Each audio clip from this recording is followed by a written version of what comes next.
The main thing, though, is that God's order, God's alignment fixes many things. God's alignment fixes many things. Because then that's when the God of gods partners with you or your family or whatever. And it don't take many people to do it. For him to change the land, for him to do something to fundamentally, for generations to come, to change the game is just have maybe sometimes even one family to be in alignment with him, right?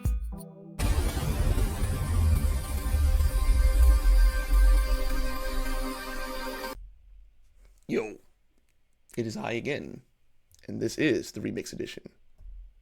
The song's not about pissing. All right, so I am going to talk to you today about how the black church cannot carry the cross. Black church cannot carry the cross. I think it's very important to understand that when you talk about something a lot, there's a certain degree of giving it power by the exposure of it. So this is often what happens, what I see happen on the political left in terms of its relationship to specifically African American or, foundational black people, how you want to say it, what I'm saying? Black people here in America, okay? So I am noticing that sometimes when you expose the game, Farrakhan would expose the game, there would be, even Lord Jamar from Brand New, he would expose the game. Now, Flat Earth, whatever. But I'm just saying, like, there are militant people out there who would expose the game. Malcolm X would expose the game in terms of what that political class is doing. There's many militants who would expose the game, right? And the thing is that they would expose it so much to the point where it was actually giving it power, where it's like, well, who can fight against the beast?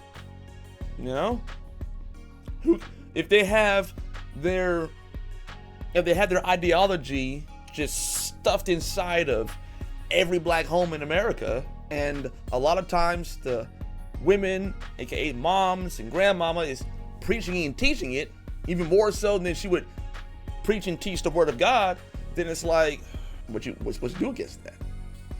And that's a reasonable conclusion, So what I don't want to do, I don't want to give power to the game by exposing it. So I'm going to go ahead and knock out some things that you probably need to know when we're dealing against this. So the main thing, though, is that God's order, God's alignment fixes many things. God's alignment fixes many things. Because then that's when the God of gods partners with you or your family or whatever. And it don't take many people to do it. For him to change the land, for him to do something to fundamentally, for generations to come, to change the game is just have maybe sometimes even one family to be in alignment with him, right? You see, 12 changed the world. 12 changed the world so much that it gave the idea of atheism real time to breathe, because all the other gods had been moved out. That's a profound thing to really think about. Now, doesn't mean that Satan wasn't busy or working or whatever it is, When I'm talking about the gods, little g gods, I'm talking about these principalities, spirits, or rulers in the air. I'm talking about how these regional gods, where people get their culture from. I did a video about that in terms of how the gods are the ones who initiate culture. That's why they have these strange practices that you do, and the same reason why God's going to call his people a peculiar people, because once again, you're doing practices and rituals and things like that to speak and be in alignment with the goddesses, whatever else is going to be out there. Okay? God has the same thing where he took his people, pulled them aside, and formed a culture around that. So that is essentially what the game is in terms of culture or whatever. So, but he completely just decimated the ancient world practices for a very long time. And so don't lose track of alignment and how powerful that actually is. Most of the time, what ends up happening is that people get comfortable. And this is where I have complaints about even the idea that, when we talk about the nationalists and things like that, there's this idea that good old white folks, the good white folks, that they have been the ones who have been the architects of the West in order to make this almost grand utopia, America, Western civilization, and things like that. And this is where you get out of alignment, is taking credit for what God and his kingdom and what he did in the land and environments, what he pulled you out of. Otherwise, you would have been still conquering, pillaging, and everything else, and talk about Valhalla or whatever, and some of those practices are still prevalent, obviously. So why is it that you're trying to take credit for something that God was specifically in alignment for you to do, and blame it on the amount of melanin that you have? What? It's just as silly as, because of this amount of organic sunblock, then now we identify as these people. No, stop this from all sides. You got that from God. You get that. You brought some heaven down to earth, and you thought that you were the ones who built it from nothing. No. It's the exact same thing that would happen to the Hebrew people all the time, is that God would do something incredible, extraordinary, and he would be in alignment with you to do his will, to be obedient to his commandments, to show up and show out and say that, hi, I am who I am, and I reign over all this, and there's nothing you can do to stop me. That was what his whole objective was when it came to getting people out of Egypt. That was what his whole thing, when he talked about taking over the lands and things like that, he was chasing away all those other awful gods who were doing things like taking their babies and putting on furnaces, to sacrifice to Moloch and this god and that god, all these terrible, horrible practices, and when he was told the people to, into the Joshua generation, take the promised land, it wasn't talking about, men of great stature, we of us grasshoppers. No, it was talking about giants. They were still around. It was like, you want us to go out there with no army, no war resources or whatever, and go out there and take the promise? It's like, they're like, no. But it was about that, about chasing away the other. It's always about this. And here you are, thinking that because of the amount of melanin, whether it be high percentage or low percentage, that you somehow are the architects of the thing. No, stop biting. Because whenever the Hebrew people thought that they were the ones who made it happen, that's when they got conquered. Every single time. Without fail.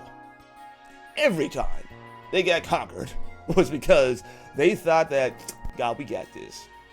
I mean, we got ourselves this far, I was like, did you now? So it's like, no. There was some things you get from the heavenly realm that you pull back over here, and then you want to take credit for, and that's why it cost them and will cost you. I don't care wherever you is in terms of the dominant power. There were some things that you pulled in from the heavenly kingdom and from the heavenly realm. When you pulled those things in, it made life real good, but you are not the architect. You are the recipient of that. Get it right. Get your head on right. Now then, so I have a problem with that. So what do you think I'm going to say about the black church? You think I'm going to sit there and say that the black church can carry the weight of the cross? Because the messaging, when you look at the politics of it, right? Again, black church, spirit of bondage is the thing to actually worship, to stay stuck. Political exclusivity right now is with the left, the progressive left. And the Antichrist matriarchy. Doesn't mean that Antichrist means like evil, bad. It means like in replacement of Christ. Antichrist matriarchy. That's what the threefold cord actually is. So the political left is one that's actually telling you that, hey, the messaging is that if you get more progressive, get more what they're talking about, woke. Like before woke became what it is now, woke was being more politically conscious or whatever, right? Really, woke was what I'm talking about now, which is, get out of these political systems that keep on trying to essentially farm you for your votes. That's what old school woke used to be. That's what the Malcolms used to be. That's what the Farrakhan's used to be. That's what the militants used to be. I'm talking about some of the old school stuff. It's like, get out, stop being voter farmed. They don't do anything for you. Have you noticed? Are things getting better? Just don't have to do a bunch of mental gymnastics, So that is what they were talking about. So this idea of wokeness, the way that it is now, is actually an old idea. It's not anything new. But anyway. But their messaging is that if you are more left, you'll get more conscious and aware, and then after that you will then come to an agreement that all men are indeed created equal, and that you'll be able to pass here and go here and do what you need to do to take care of your family, make the money, make this, etc., right? That is what the idea is. Well, the discrimination will now hold you back to the point where you cannot feed your family and be who you need to be in this land. And I say to that, because there's always going to be factions and divisions inside of any quote-unquote united group. We're the United States of America, and how united are we looking right now? We're the United States, That's where I'm coming from, the United States.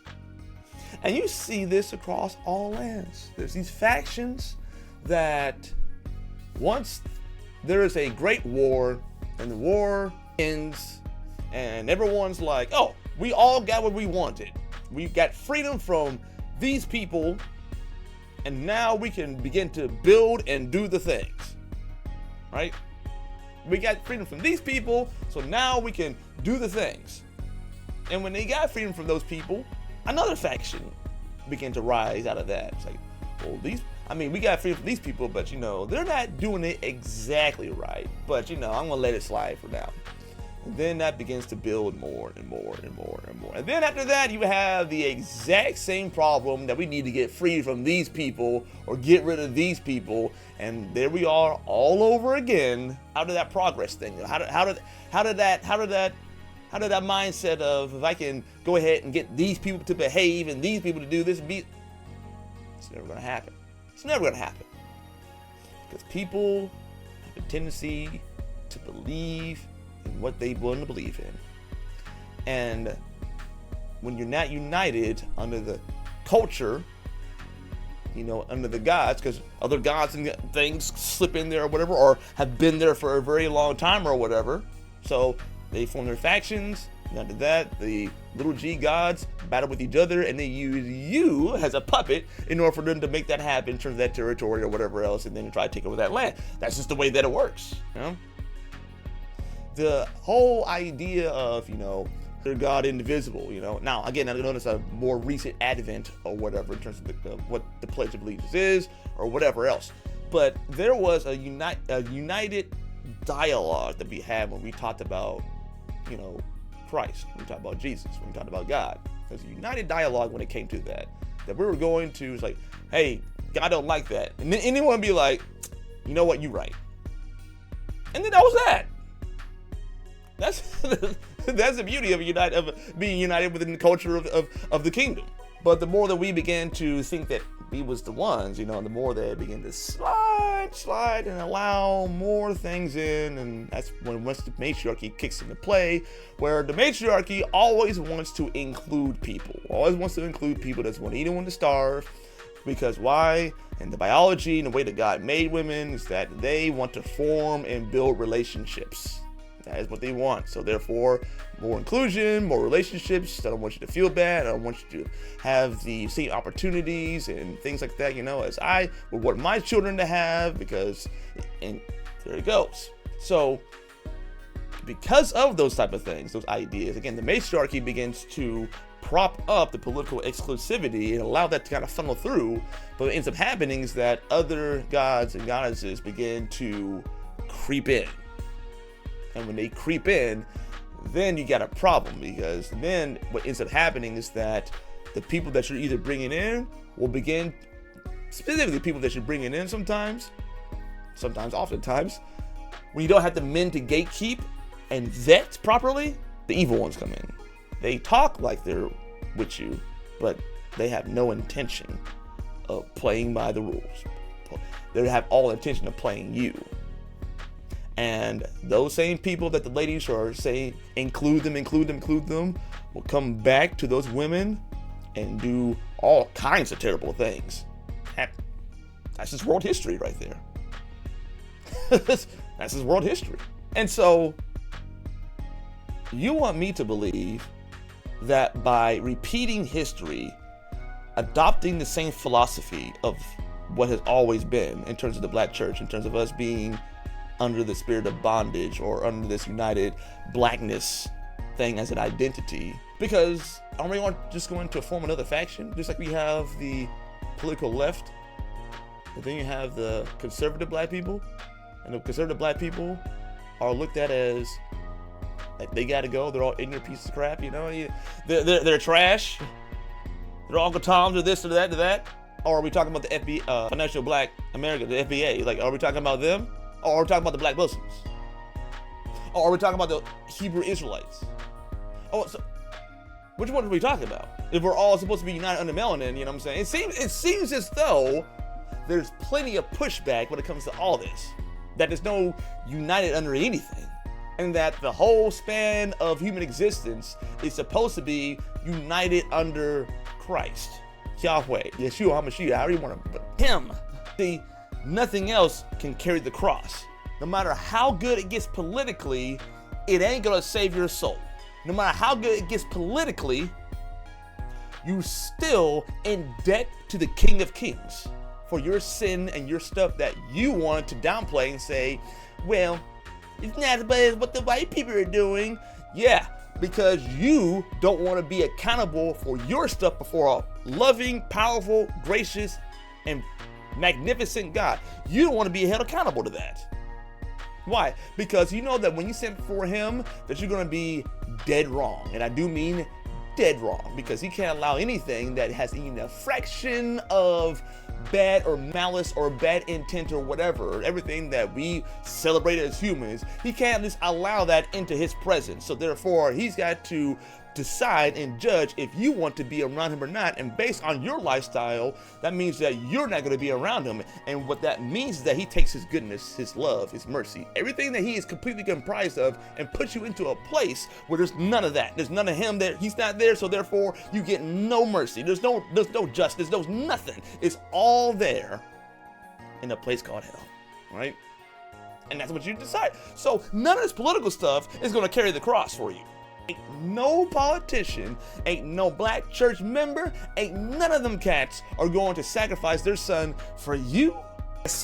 And one of you people might be thinking that, you know what, I'm so dignified. Is a king gonna do it? Is a royal family? Is the shadowy tentacles of the elites? Are they going to, no matter how far you get up there in terms of your Democrat president or whatever else, you know, your most far leftist, most powerful people, are they going to sacrifice their children for you?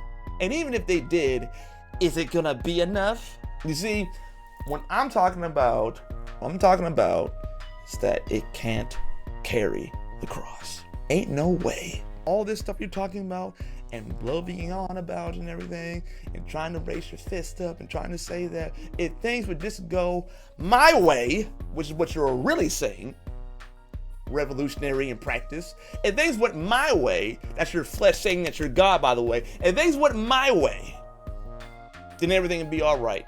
And some of y'all really believe that to the point where you're willing to go to actual war and be a revolutionary for that. And we've seen it happen many, many times. And yet still, it's all vapor. I saw one of the saddest things I've ever seen. I saw I think it was a World War II vet. I think he was in Europe somewhere, maybe in British, I forgot. And he was asked a question. I forgot what the question was, but he started weeping because he said that my country doesn't look like what it is anymore.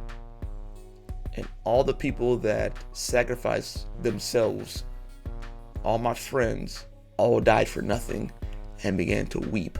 And this was like supposed to be, like a Good Morning America type of show. And it was like, you have allowed all these other things into the nation that I defended as if it wasn't a big deal. So that means that everyone and everything that I fought for, all my friends that are out there in the field, in a trench somewhere, that never made it home, all died for nothing because you fundamentally changed what we were fighting for, and you never did consult anybody. You just consulted amongst yourselves, and you just allowed it to happen. Saddest thing I may have almost ever seen. The pain and the weeping, because there's an old guy weeping, the hurt, the pain. Yeah, it was awful to see that. And yet, that's what you think that the Black church is going to do for you. You think politics and identity politics at that. You think that percentages of melanin is going to be the thing that's going to unite everybody. Yeah, you have fun with that. I'm going to go with the King of Kings, and I'm going to make sure that my children, I think I've had them, but my children and my children's children know the King of Kings. That they know the one who did carry the cross. That they know the one that is exactly who he said that he is. That the one that he is so good that we get mad at him for him being too good. Yeah, but he told us so-and-so. Is like, because there's evil in the land, and all that's going to do is cause exactly what you see in the world right now. Why would he allow that to happen if he's saying that I need to be your God? Why is he going to allow that to happen? Just, that's just human nature. No, that's why he's coming back. That's why he's coming back with sword in hand. That's why he's coming back to destroy his enemies as though he were going through the wine press. That's why he's going back in the terror of some of you people that you think that you're so clever, your 1,000-year families and things like that, That's why you will pray, as it says in Revelation, for the rocks to fall on you, for the terror of that. Again, I'm apostolic.